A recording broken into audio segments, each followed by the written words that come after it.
الحمد لله وحده والصلاة والسلام على من لا نبي بعده أما بعد فأعوذ بالله من الشيطان الرجيم بسم الله الرحمن الرحيم يسألونك عن الشهر الحرام قتال فيه قل قتال فيه كبير. یہ آپ سے حرمت والے مہینوں کے بارے میں سوال کرتے ہیں. در حقیقت اس کا پس منظر کچھ اس انداز سے ہے کہ وادی نخلا کے قریب مسلمانوں کی ابتدا میں مشرکین کے ساتھ ایک مدبیر ہوئی جس میں مسلمانوں کے ہاتھوں سے ایک مشرک کا قتل ہو گیا. تو ان کو یہ موقع مل گیا کہ وہ مسلمانوں کے اوپر چڑھائی کریں اس انداز سے کہ یہ تو حرمت والا مہینہ تھا اور اس میں تم نے قتال کیا, تم تو حرمت والے مہینوں کا پاس نہیں کرتے. یسألونک عن الشہر الحرام, یہ آپ سے حرمت والے مہینوں کے بارے میں سوال کرتے ہیں. تو اللہ رب العزت نے پھر اس کا جواب دیا اور فرمایا کہ قل قتال فیہ کبیر, بے شک قتال کرنا حرمت والے مہینوں میں ایک بڑا معاملہ ہے, لیکن وہ صد عن سبیل اللہ, یہ اللہ کے راستے سے روکنا بھی بڑا گناہ ہے. وَكُفْرٌ بِهِ, اور اللہ کے ساتھ کفر کرنا.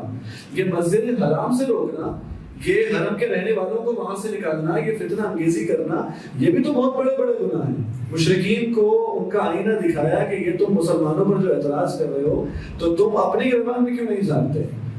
اس انداز سے اللہ رب العزت نے وضاحت فرمائی. یسألونک عن الخمر والمیسر, یہ آپ سے شراب اور جوئے کے بارے میں. یہ مسلمانوں نے جب ابتدا کے اندر نبی کریم صلی اللہ علیہ وسلم سے پوچھا تو شراب کو اللہ رب العزت نے ایک دم حرام نہیں کیا, بلکہ پہلے مسلمانوں کی ذہن سازی کی گئی. فرمایا قل فیہما اثم کبیر ومنافع للناس, اس میں بہت بڑا گناہ ہے اور تھوڑا بہت فائدہ بھی ہے لوگوں کے لیے. واسمہما اکبر من نفعہما, لیکن اس کا جو گناہ ہے وہ اس کے فائدے سے بہت بڑھ کر ہے. تو ایسا نہ ہو کہ تم اس کے معمولی ظاہری سی فائدے کو دیکھ کر اس کے گناہوں سے کو بھول جاؤ. تو ابتدا کے اندر مسلمانوں کی ذہن سازی کی گئی اور پھر سورہ مائدہ کے اندر جا کے اللہ رب العزت نے شراب کو مکمل طور پر حرام کر دیا. اس کے بعد کی جو آیات ہیں ان میں تفصیل سے طلاق کے احکامات بیان کیے گئے. ہندوؤں کے اندر اس کا طلاق کا کوئی تصور نہیں ہے. عیسائیوں کے اندر عجیب و غریب معاملہ ہے کہ اس میں بدکاری کا ثابت ہونا ضروری ہے. یہودیوں کے اندر اس کو بالکل مذاق سمجھا جاتا ہے. دین اسلام عین فطرت کے مطابق ہے. یہ دین اسلام آسانی مہیا کرتا ہے. سب سے بنیادی جو کوشش ہے وہ تو یہ ہوتی ہے کہ یہ خاندانوں کو آباد کرنا چاہتا ہے, لیکن اس کے بعد تمام وہ طریقہ کار, وہ اسباب, وہ چیزیں, وہ جو سکھا دی گئی اس کے اندر کہ ایک گھر کو بنانے کے لیے کیا کیا معاملات ہونے چاہیے, اس سب کے بعد بھی اگر آپس میں نباہ نہیں ہو پاتا, اس کے بعد بھی اگر یہ معاملات نہیں بن پاتے, تو اللہ رب العزت نے یہ آپشن کھلا رکھا ہے کہ معروف طریقے کے ساتھ.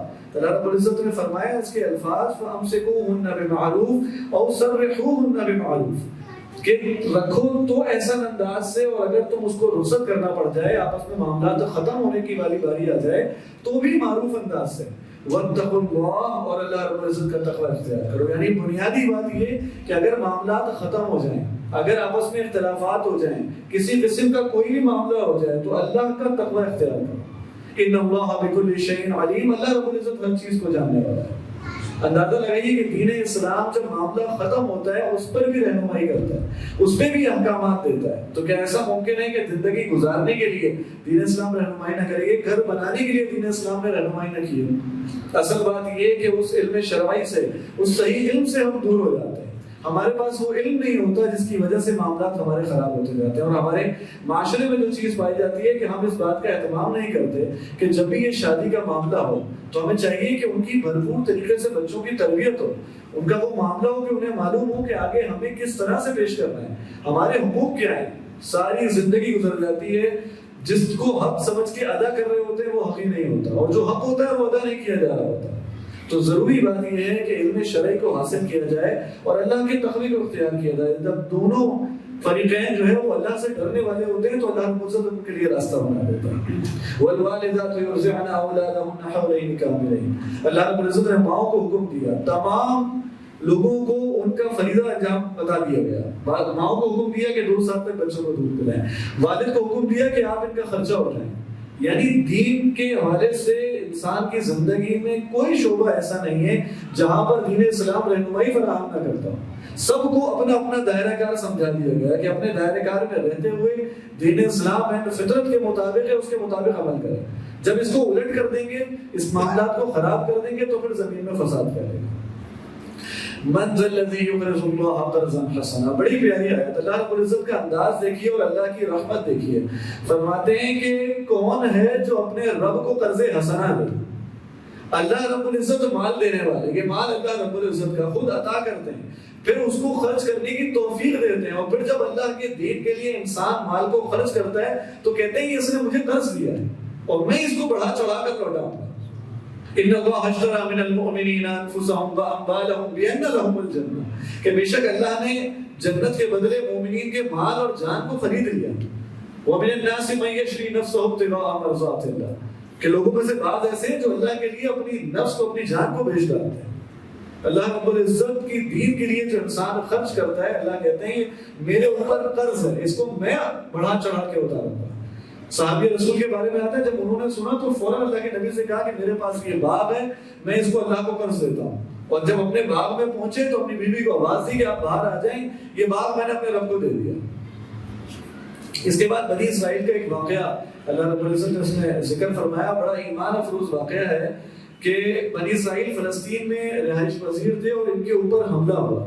جب ان پر حملہ ہوا، ایک قوم نے ان پہ حملہ کیا اور ان کو بہت مارا، ان کے بچوں کو، لوگوں کو قید کر لیا اور ان کو وہاں سے نکال دیا. تو انہوں نے وقت کے نبی سے یہ درخواست کی کہ ہمارے لیے ایک بادشاہ مقرر کریں، ایک سردار مقرر کریں، ایک سپہ سالار مقرر کریں جن کی معیت کے اندر ہم جہاد کریں اور ہم اپنی زمین واپس لیں. تو انہوں نے کہا کہ ایسا نہ ہو کہ جب تمہارے اوپر، جب تمہیں اللہ کی طرف سے حکم دے دیا جائے، تم پہ قتال فرض ہو جائے تو پھر تم پیچھے ہٹ جاؤ. انہوں نے کہا ہمارا نا اللہ نقاتل فی سبیل اللہ، ایسا کیسے ہو سکتا ہے کہ ہم اللہ کی راہ میں قتال نہ کریں. فقد اخرجنا من دیارنا وابنائنا، کہ ہمیں ہمارے گھروں سے نکال دیا گیا، ہمارے بچوں کو ہم سے دور کر دیا گیا. پھر جب ان کے اوپر اللہ کی طرف سے طالوت، جناب طالوت کو جو ہے وہ بادشاہ بنایا گیا، اور جو مخالف سمت میں جو دشمن تھے ان کا جو سردار تھا اس کا نام جالوت تھا. جب طالوت کو بادشاہ بنایا گیا اور اس کے ساتھ انہوں نے سرداری، ان کی سرداری میں آ کر قتال کیا. قتال کے لیے جب وہ نکلے تو راستے میں انہوں نے کہا کہ دیکھو اللہ رب العزت ایک نہر سے تمہاری آزمائش کرے گا، یہ راستے میں جب نہر آئے گی اس سے پانی نہیں پینا.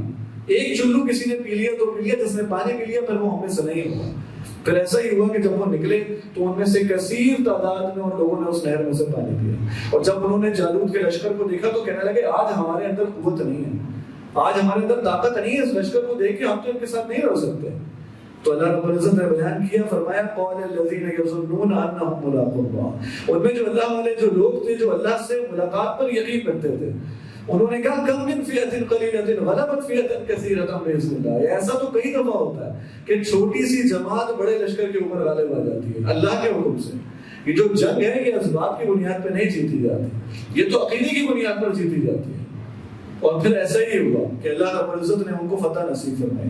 سیدنا عمر بن خطاب رضی اللہ تعالیٰ عنہ جب لشکر روانہ کرتے تو ان سے کہتے کہ دیکھو اگر تم اپنے دشمن پر اپنے تقوی کی بنیاد پر غالب نہیں آ سکے، اپنے عمل کی بنیاد پر تم غالب نہیں آ سکے، تو پھر اسباب کی بنیاد پر تم غالب نہیں آؤ گے. اللہ رب العزت نے ان کو فتح نصیب فرمائی.